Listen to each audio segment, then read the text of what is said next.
2 veces. Aquí está.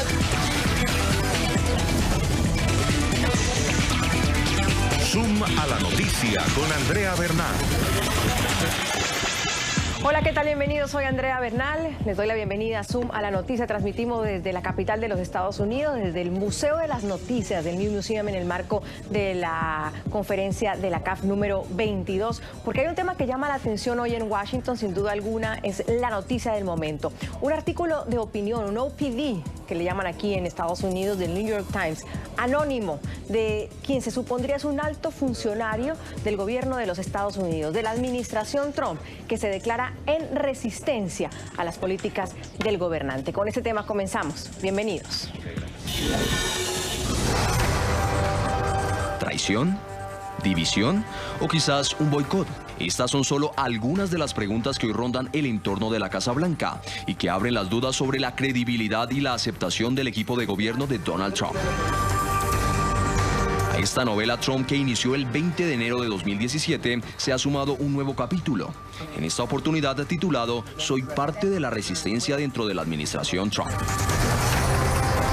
Este es el encabezado con el que uno de los diarios del ala liberal más representativos de Estados Unidos, el The New York Times, ha vuelto a poner en el ojo del huracán al presidente republicano. La razón: el autor de la columna, un alto funcionario del gobierno en compañía de otros colegas afines a sus objetivos, han prometido frustrar partes de la agenda de Trump.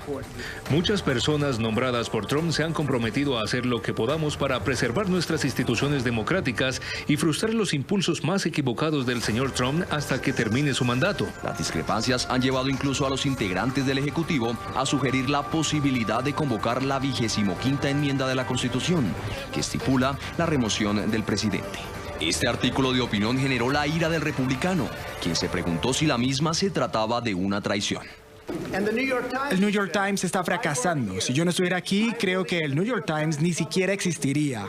La columna llega un día después de que se publicaran fragmentos del libro Miedo, del periodista Bud Woodward, en el que, además de calificar a la administración Trump como un manicomio, sugiere que altos funcionarios de la Casa Blanca han estado involucrados en un golpe de Estado administrativo para proteger la nación de las acciones del presidente. Bueno, y ese artículo de opinión tiene en una especie de paranoia sobre toda la administración Trump y al propio presidente. Quiero debatir ese tema con Moni Jensen. Ella es analista y consultora de Albright Stonebridge Group. Moni, bienvenida, qué gusto verte. Muchas gracias, un gusto estar aquí. Está con nosotros también Iván García Hidalgo, presidente de Battleground Group, estratega político republicano. Iván, gracias por estar con nosotros. Muchas gracias, Andrea. Bueno, ¿qué opina de este artículo, Moni? ¿Es real incluso? Sí suena que sea de alguien adentro de la administración de Donald Trump que se declara en rebeldía. Sin duda, no solamente parece real, sino que parece ser un sentimiento compartido por muchos altos funcionarios del gobierno de Trump. Ahora, un poco el juego en la ciudad de Washington, un juego realmente triste, es quién lo ha mentido. El artículo ya han dicho yo no fui, un poco de manera un poco infantil, pero muy real, muy preocupante desde todo punto de vista, desde el punto de vista político, desde el punto de vista del equipo y sobre el contenido, porque no nos olvidemos que el contenido es un poco incendiario. Iván, usted se sonríe. ¿Sí cree que es verdad? O como ha dicho el propio presidente Trump en un tuit de anoche, diciendo como, me parece que es otro invento del New York Times. Bueno, mire, es una situación totalmente lamentable, ¿no? Vemos desde que ganó el presidente, desde que perdieron los demócratas, ha habido un intento, una colusión entre la izquierda, la clase política de ese país, de ambos lados, con la prensa, de tratar de descreditar a ese presidente, ¿no? Y vemos este tema que dentro del gobierno, dentro de la clase política, la burocracia que está tratando de detener esa administración, están tratando de tumbar a ese presidente, de reversir un fallo electoral. Y eso es peligroso, ¿no? Es prácticamente un golpe de Estado sin tanques ni tropas, solamente con la prensa, ¿no? Y eso es un tema que es sumamente preocupante, ¿no? Sumamente preocupante. Moni, ¿concuerda con eso? Es muy común en los gobiernos que le declaran la guerra a la prensa tratar de justificar todas las acciones llamando a una conspiración y dentro de un ambiente de gran paranoia. Y ese ambiente de gran paranoia, los mismos republicanos, el mismo círculo cercano de Donald Trump la ha admitido, que el presidente mismo está todo el tiempo asustado pensando que alguien lo va a delatar. Hay realmente un colador de filtraciones dentro de su propia Casa Blanca, equipo que él mismo escogió. O sea, este equipo no fue impuesto para él, sino que esas son las personas que él tenía que eran supuestamente su cuadrilla. Entonces, yo creo que hay dos cosas. Primero, la filtración, que sí es preocupante en cualquier gobierno. Estaba hablando con amigos americanos y decían, bueno, todos los que están en mi círculo estamos muy contentos porque Donald Trump la pase mal, porque realmente no tiene entre algunos grupos mucha acogida. Pero como americana, me decía esta persona, me siento preocupada de la institución de la presidencia. O sea, que me alegro por el presidente que la pase mal porque considero que es un hombre moral, pero la presidencia en este momento es lo que está en juego, que es más importante que todo. Lo que te tranquiliza un poco es pensar que si hay un equipo de personas racionales que están trabajando en otro sentido, pues quizás mitigan un poco esta improvisación. Pero eso puede ser que hay desilusión dentro de la administración Trump y utilizo desilusión como para ser buena persona. Hay preocupación, Iván. Mira, ha salido John Kelly, ha salido General Mattis a totalmente desmentir. Porque podrían haber sido ellos, son los nombres que estaban manejando, ¿no? Ellos han salido abiertamente a decir que todo eso es mentira, eso es ficción. Sarah Sanders también, de que pueden haber gente ahí de que está en contra del presidente, por supuesto, porque, mira, dentro del mismo Partido Republicano hay un montón de republicanos que son parte de la clase política tradicional que lo detestan a Donald Trump, porque cómo los trató y cómo destruyó a sus candidatos. Y tengo muchísimos amigos que están en contra de Trump, ¿no? O sea que eso no es ningún secreto. Y pueden haber republicanos dentro de la administración que están en contra de Trump, 100%. ¿Por qué hacerlo anónimo? Porque son cobardes. ¿Por qué hacerlo anónimo, Muni? Porque es parte de la cultura de paranoia. Yo pienso que para el New York Times, que es un medio serio, no es una especie de pasquín que no tiene ninguna credibilidad, no debió ser una decisión fácil publicar ese artículo, porque creo que me imagino que habría debates dentro de la sala de redacción de si era lógico y válido por primera vez en la historia publicar una columna de opinión sin firma. Bueno, The Times justamente dice que toman esta decisión de publicar un artículo de opinión anónimo, pero porque saben que es un senior official, un oficial de alta jerarquía de la administración de Trump, cuya identidad la conocen ellos y que su rango, su trabajo dentro del gobierno podía jeopardize, jugar con la seguridad incluso nacional. ¿Usted no le cree al New York Times? Definitivamente no, han tenido que retractarse un montón de veces sobre un montón de historias falsas, o sea que ellos no tienen ninguna credibilidad, empezando desde el día siguiente de las elecciones, cuando ganó Trump. Tuvieron que, publicar un apology a todo el público diciendo que no habían cubierto la carrera electoral de una manera honesta. ¿Pero qué sugiere entonces? ¿Que se inventaron un artículo de opinión? Cualquier cosa, vemos el libro, mira el timing. El timing es perfecto. Bob Woodward sale con un libro. Al día siguiente sale Anonymous Op-Ed. Y ahí estamos con las confirmaciones del Supreme Court Judge. No. Entonces, cuando ves esas cosas, no es conspiración y no es mentira, porque vemos el Marist y Harvard, Research que hicieron, 93% de todas las noticias que empujan acá en Estados Unidos son ataques contra Trump. Entonces, eso no es paranoia, no es mentira, eso son facts, eso es real, ¿no? Entonces, lo que hay acá es una conspiración entre la izquierda y la clase política de ambos países, de ambos partidos, para tratar de desacreditar, debilitar y eventualmente sacar a un presidente legalmente y legítimamente elegido como Donald Trump. Y eso es terrible, porque lo que está jugando en ese momento es la democracia, de que si tú no juegas con la clase política, tú no juegas con los intereses y los lobbies, entonces te sacan. Y eso es muy peligroso, especialmente acá en Estados Unidos. ¿Qué piensas sobre ese argumento del timing, que además resulta verdad? Son tres asuntos completamente separados. En primer lugar está la confirmación del candidato a la Corte Suprema, que ha pasado por todos los procesos legales y constitucionales que tiene este país, y ahí va, y está en sus declaraciones, y es muy posible que vaya a ser confirmado como el nuevo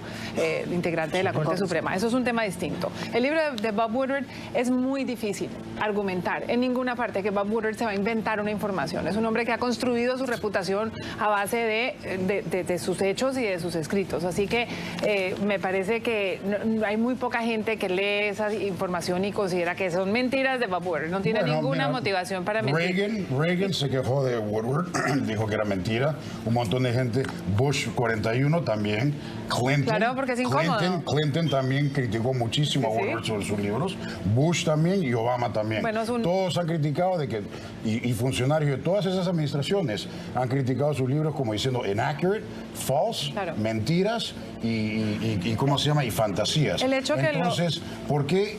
Estaba bien que esas administraciones lo podían hacer, pero cuando Trump lo dice, no es verdad y Trump está atacando a la prensa. Esas son el double standard que juega a la izquierda y juega con la prensa, de su lado, de la mano. O sea, todos mienten para usted, Iván. ¿Ah? Todos mienten. Bob Woodward en su libro, el New York Times en su pero a lo que artículo voy de opinión. Es ¿por qué en administraciones anteriores no había problema en criticar a la prensa, en criticar a ese tipo de situaciones? Y tenemos una historia, Bob Woodward, en todas las administraciones, Dejémosle hablar a criticado muy seriamente sobre eso. No, pero cuando lo dice Trump, sí hay un problema. Yo pienso que la lista de nombres que usted dio tiene todo el espectro político y el hecho que haya sido incómodo Bob Woodward para todos esos presidentes indica que está haciendo bien su trabajo de periodismo. Por otro lado, creo que lo que ha sucedido hoy con esta columna de opinión que ha explotado como un incendio en Washington no es necesariamente una conspiración. Vamos a ver, aquí todos somos latinoamericanos y somos testigos en primera persona de lo que han sido los ataques de los gobiernos autoritarios contra la prensa y eso nos debe producir alergia. Yo creo que cualquier gobernante en cualquier país que le declare la guerra a la prensa es un gobernante cuya compromiso con la democracia es bastante grande. Antes de seguir con el debate, la pregunta de hoy en @NTN24 Zoom es: ¿cree usted que hay resistencia realmente dentro del gobierno de Estados Unidos para frenar los planes del presidente Trump que pondrían, según quien escribe este artículo de opinión, en riesgo a los Estados Unidos? El hashtag de hoy es ZoomTrump. Iván Mooney pone también sobre la mesa el libro, que fue la noticia de ayer y como que se nos olvidó el libro porque ahora apareció el artículo de opinión. Incluso hay una conversación del Washington Post entre Bob Woodward y el presidente, donde el presidente pues como que le reclama porque nunca me entrevistaron, pero el contenido iría en la misma línea, en la preocupación que hay, Mooney, de altas personas dentro del gobierno, sobre todo la seguridad nacional del país, es decir, ocultándole documentos, tratando de manicomio a la Casa Blanca de lo que realmente podría ser el presidente. ¿Esto va en sintonía? Ahí yo tengo opiniones divididas, porque este cuento de que una resistencia, pues la resistencia es silenciosa, no entiendo por qué la resistencia se ve en la necesidad de publicar sus preocupaciones en el New York Times y llamarse resistencia, y ahí yo creo que hay una incoherencia. Segundo, me parece que ese sentimiento mesiánico que pueden tener algunos funcionarios que están trabajando con Trump, para excusar el hecho de que están trabajando con Trump si no están de acuerdo, es que estamos aquí tratando de salvar el establecimiento. En un futuro limpiamos el nombre. También me parece un poco incoherente. Por otro lado, lo que sí tranquiliza viendo los hechos es que hay una distancia muy grande entre los discursos incendiarios de Trump con respecto a Siria, con respecto al Medio Oriente, con respecto a Corea del Norte, que son irresponsables, y lo que pasa en la política exterior, específicamente en la política exterior, que parece haber unos adultos con mucha experiencia manejando las cosas por un camino que es más coherente con el Partido Republicano, más coherente con la política exterior de Estados Unidos. ¿Cómo debería ser entonces la resistencia, Mooney?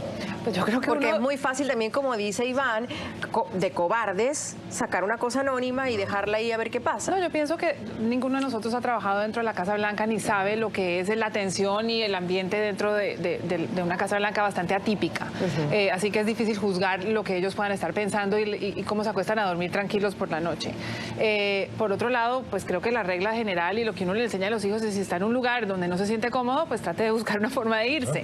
Así que eso me parece que sería lo más prudente y luego desde afuera tratar de emplear. Es lo correcto. Si no estás contento donde estás trabajando, entonces retírate y anda a trabajar a otro lado. Pero no solo por descontento, Iván, sino por... no sé, una cuestión de cuidar el país, ¿no? ¿No les suena mira, eso? hay un sector de la población... De luchar por el bienestar de los Estados Unidos. Hay un sector de la población, más de 62 millones de personas que votaron por el presidente, que creen en la política y en la agenda de ese presidente. No como yo. Yo estoy de acuerdo con lo que está haciendo, parece excelente, tenemos excelentes resultados con la economía, el unemployment, los números más bajos de desempleo para mujeres, afroamericanos, para hispanos, en toda la historia de este país, ¿no?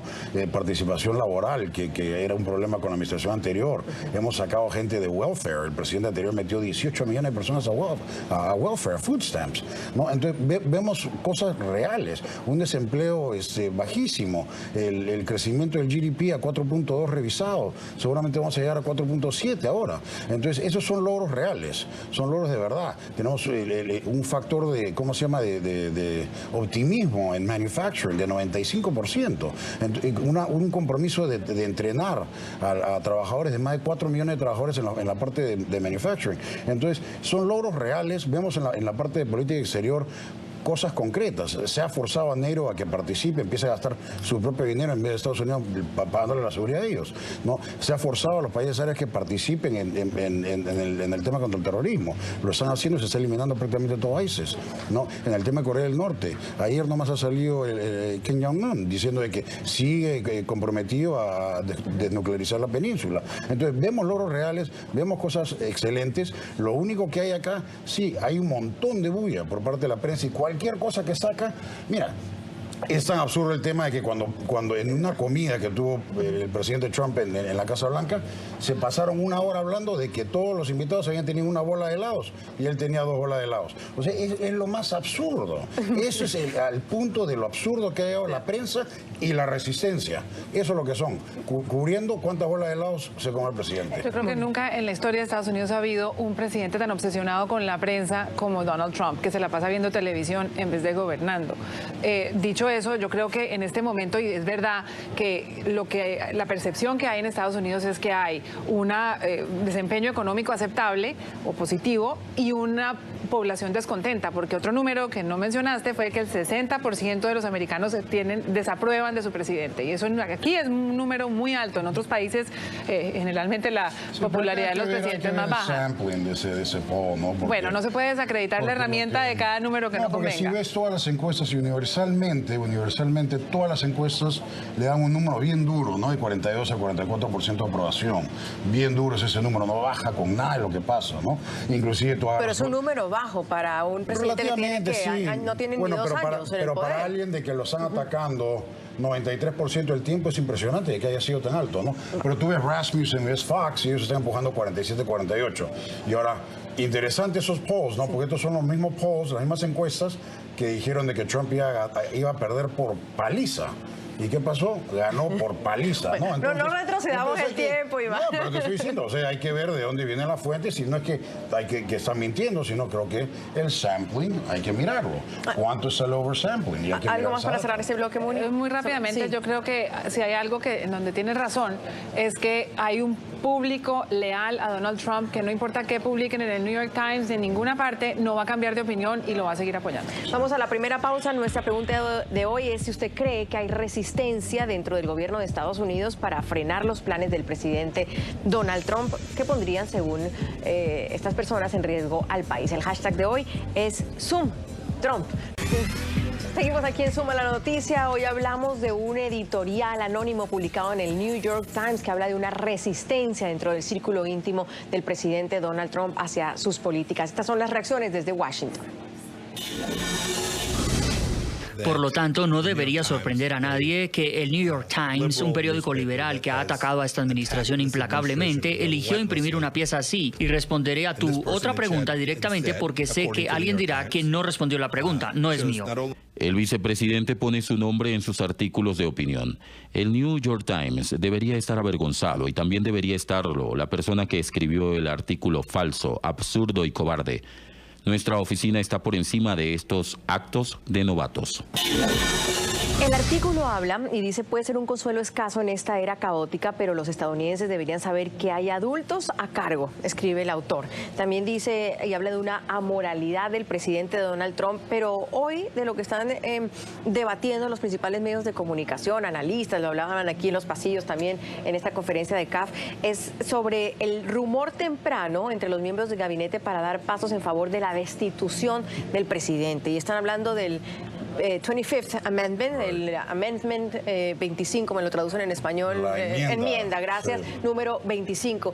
¿Qué dice Muni esa enmienda? Yo primero quiero protestar ante cualquier amenaza de mencionar la palabra golpe o la frase golpe de Estado, porque los instrumentos que se han buscado y ni siquiera se han buscado formalmente, que se han comentado, son instrumentos constitucionales.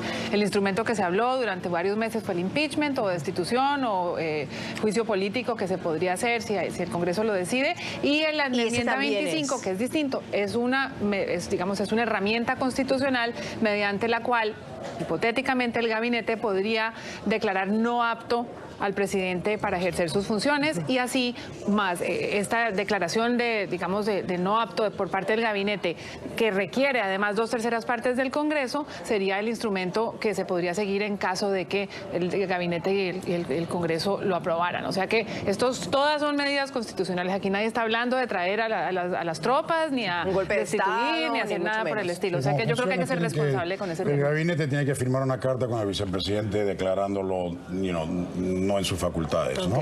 Y de ahí, bueno... Perdón, Iván, ¿declarándolo loco? Bueno, decide que no está apto para gobernar, ejercer como presidente, definitivamente. Y eso va a un juicio, va al Congreso y tiene su proceso, ¿no? Legal. Pero eso no va a pasar. Y aún así no necesita salirse del cargo. Sí, exacto, eso no va a pasar, eso es imposible. Aquí lo que vemos, ¿no?, es una resistencia real, ¿no? La parte de la clase política, el gobierno, la burocracia, esa gente que gobierna detrás de la sombra, ¿no? Ha tenido desde el principio, y yo escribí un artículo sobre eso durante las elecciones, de que acá el tema es dinero, es el lobby. Por eso que un montón de gente de la clase política republicana pasó a apoyar a Hillary Clinton. ¿Por qué? Porque es bien claro. Mira, con Jeb o con cualquiera, esa gente, los lobistas, iban a tener acceso a la misma gente. Ganaba Hillary, igualito tenían acceso. Si ganaba Trump, no iban a tener acceso porque él no le dé nada a ningún lobista. No tiene ninguna relación con ningún lobista. Entonces, a la final, los lobistas y los intereses se manejan sobre qué? Sobre dinero y acceso.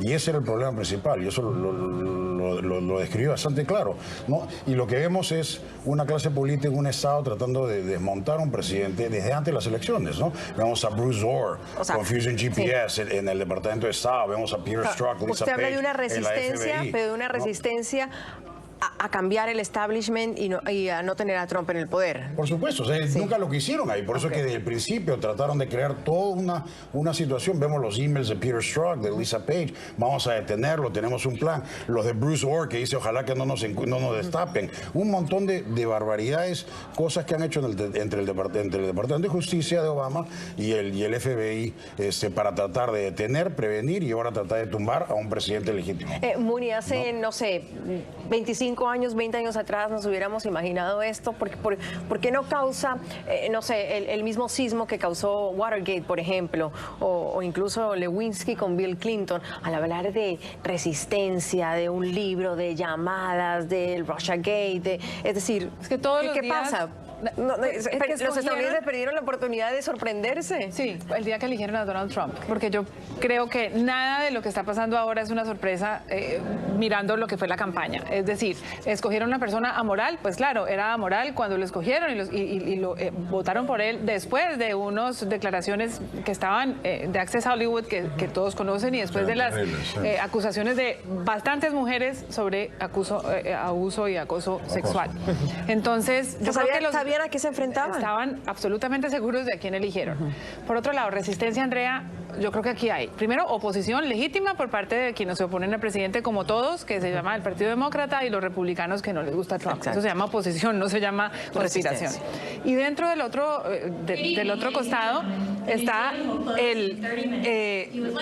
los cómplices. Yo no les llamo resistencia, son personas que, para justificar que siguen trabajando en el gobierno y recibiendo los beneficios de trabajar en el gobierno, pues critican anónimamente. Me parece que por legítimas que sean sus críticas, el hecho de uno quedarse en el gobierno tratando de justificarlo por una razón casi mesiánica no tiene mucho valor. Vamos finalizando porque me gusta esa conclusión. En lo que estamos de acuerdo entonces es que si hay críticas y hay descontento y hay preocupación, debe ser de frente. Sí. Correcto. Correcto, definitivamente. Mira, si tienes un problema, sal y pon el problema encima de la mesa, ¿no? Convérsalo, exponlo y si ese es tu deber como americano, como patriota, defender el país, entonces sal adelante y defiéndelo. No mandes cartas anónimas. Y lo que pasa es que, como dice, hay gente que quiere seguir con la mamadera en la boca, ¿no? Y con los beneficios y con el salario. Y recibiendo su chequecito. Esa es la verdad. Esa es simplemente la verdad. Hay gente que está acostumbrada a vivir del Estado, nunca han salido al sector privado a hacer nada y no quieren perder esos beneficios. No es lamentable, pero por eso es que el pueblo americano escogió un tipo como Donald Trump. Sabían de que no era el Papa ni era un santo, pero lo que querían era rescatar ese país del desastre de Obama. La economía era un desastre, el desempleo era un desastre, los ingresos no habían subido, el foreign policy desastroso totalmente, una de las peores gestiones en 8 años. El tipo se preocupó más en quién usaba qué baño que en la economía y en conseguir trabajos. Entonces, el pueblo americano se dio cuenta y ahora dijo, mira, ¿sabes qué? Ya estamos hartos de la clase política de ambos partidos, ¿no? De ambos partidos. Porque, mira, yo soy republicano y muchos amigos en el lado de republicanos y excelentes todos los candidatos que se presentaron, pero todos fueron eliminados porque el pueblo agarró y dijo, ¿sabes qué? We're done. Y mira, y Bernie Sanders hubiera ganado por el lado demócrata si no le hubieran metido el tema de los superdelegates, si no le hubieran hecho trampa. 10 segundos que me pide quisiera que dejaran la obsesión con la elección pasada que pasó hace casi 2 años y pensaran hacia adelante y pensaran hacia adelante qué va a pasar con este partido que está en un estado bastante lamentable. Bueno, y vamos a las midterm elections, que eso será otra historia. Exacto. Mil gracias, Muni Jensen, Iván García Hidalgo, qué gusto haberlos tenido, esta vez desde Washington. Me encanta. Soy Andrea Bernal, nos vemos mañana con otros temas de debate.